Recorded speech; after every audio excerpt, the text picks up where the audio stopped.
সরকারের পতন হয় এবং জামায়াতে ইসলামীর নেতৃবৃন্দকে সেনাপ্রধান সহ মহামান্য রাষ্ট্রপতির দপ্তরে আনুষ্ঠানিকভাবে আমন্ত্রণ জানানো হয়।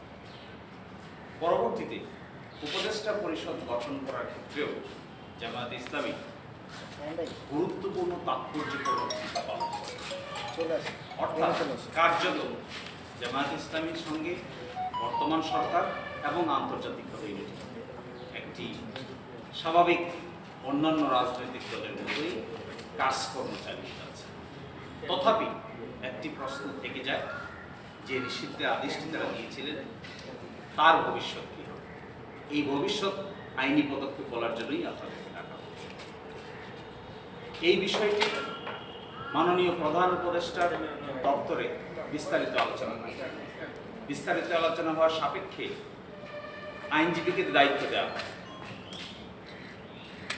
যেহেতু এখানে একটি আইনি বিষয় জড়িত আছে, জামাত নিযুক্ত আইনজীবীরা সংশ্লিষ্ট সরকারের দপ্তরসমূহে উচ্চপদস্থ কর্মকর্তা এবং সরকারের উপদেষ্টাদের সঙ্গে সিরিজ অফ আলোচনা চালিয়ে যায়।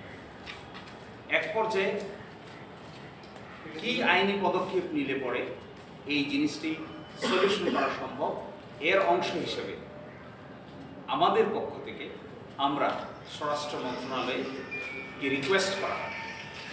এই রিকোয়েস্টের অংশ হিসেবে তারা আমাদেরকে জানিয়েছেন সকল প্রশাসনিক কর্মকাণ্ড সম্পন্ন হয়েছে, আজকে সরকারি ছুটির দিন।